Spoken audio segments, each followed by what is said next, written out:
Hi guys, this is Arjita and welcome to this video. Today I have a mini album to share with all of you which I created using the Prima Marketing collection, and this is one of the most beautiful paper pads I've ever seen, and the roses, the ephemera, the journaling tags, everything are so gorgeous and stunning. So this is my album and I have a lot of photo mats in this, and this is a very simple and basic mini album which I've created using some chipboard and black cardstock.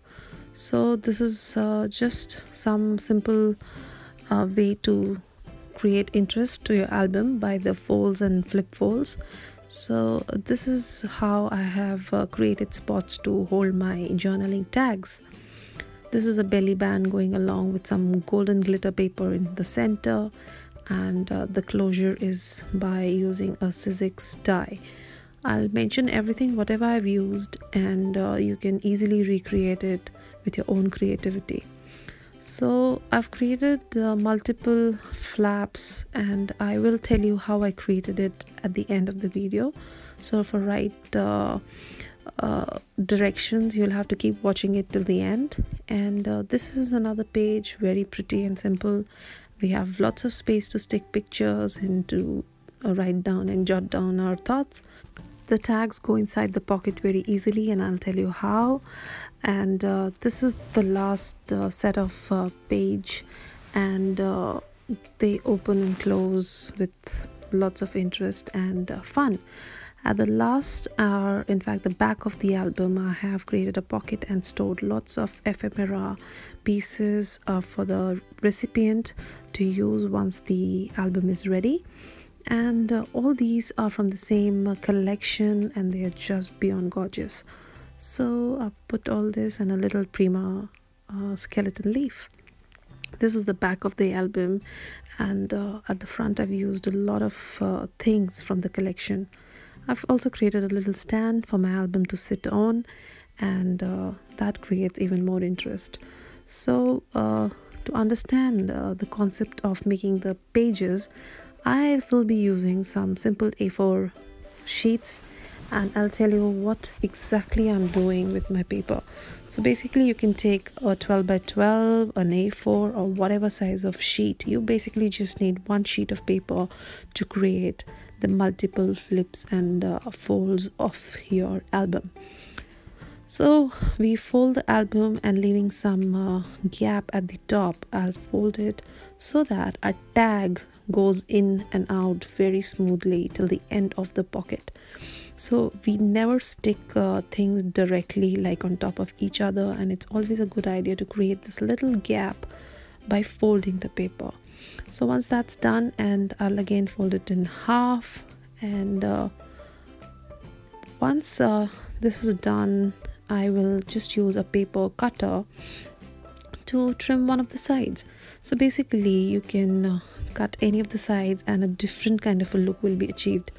You will understand that in a minute, and let me just trim the excess notch, and we will have a ready pocket and a page for our mini album.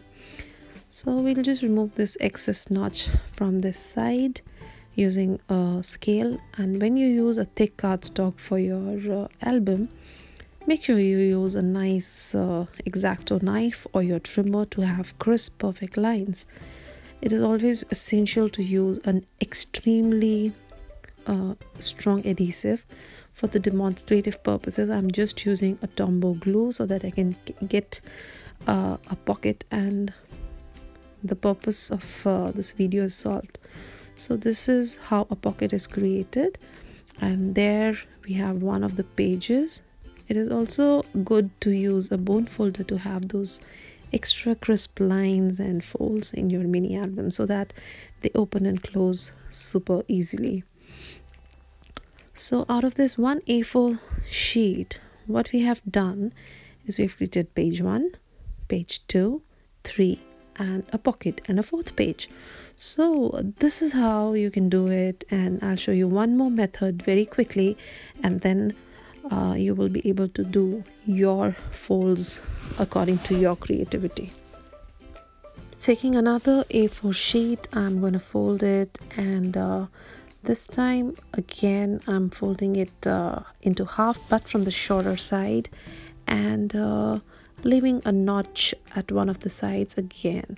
So this time I'm going to leave a little gap at the other side also, and you will understand the way my pockets open, my pages open in the album. And once you understand this, I would request you to go back to the video, beginning of the video, so that you can understand how I created those pages for my album.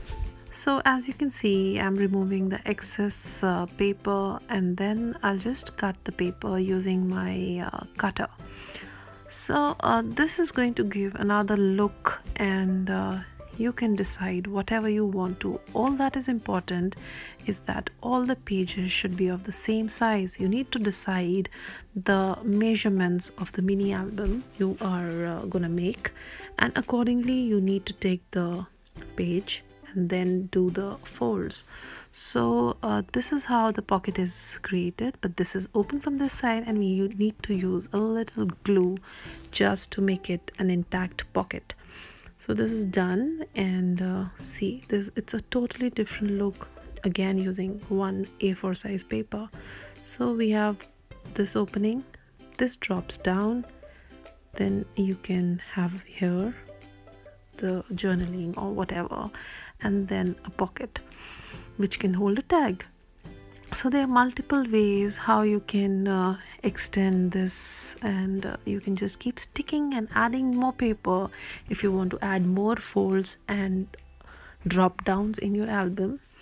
It's this is something very basic. For the binding, which is the most important thing of a mini album, I'll just take a little paper, and which should be a little less than the size of the page.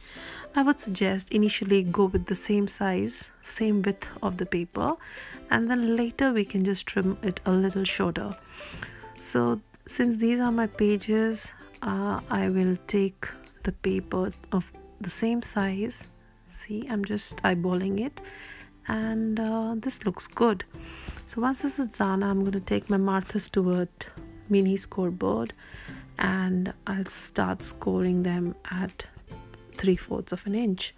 So every third score line I'll keep scoring them, and do a couple of them, like maybe around 12 of these, and then I'll teach you how to extend it if you have more pages in your album. So we start folding the first one. Basically we fold everything, but then we want to create a valley and a hill. So we will leave the second one, fold the third. See, this is the way we want to create it, and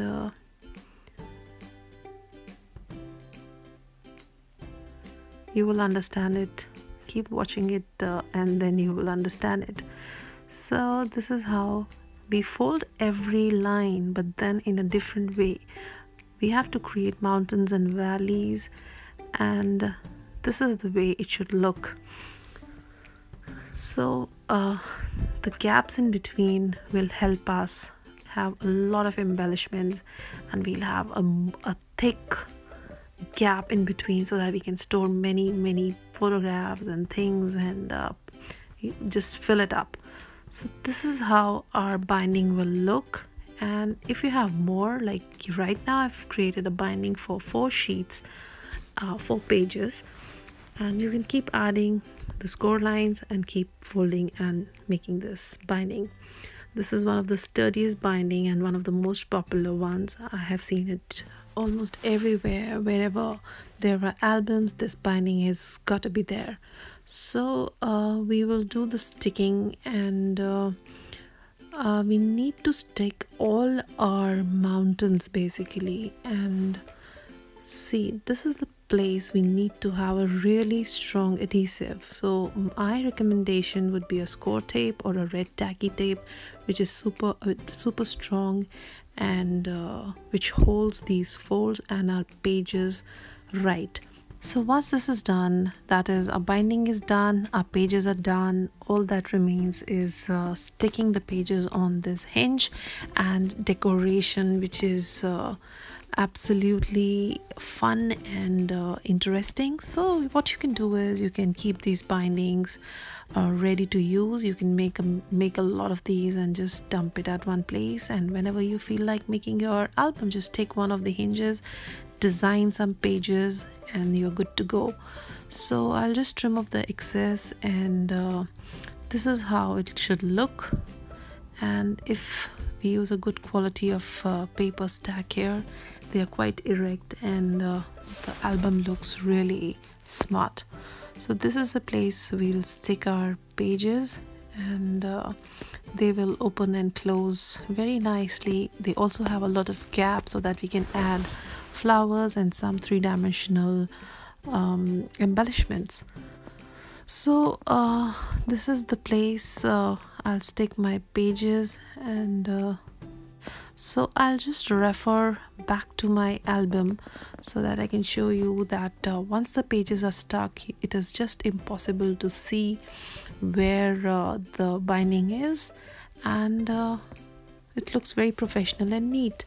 So this is the area which again needs a very strong adhesive, and you need to stick it right at the center of the spine. So I hope you liked this little introduction to the album making, and if you have any queries, please let me know. Thank you so much for watching. See you. Bye bye.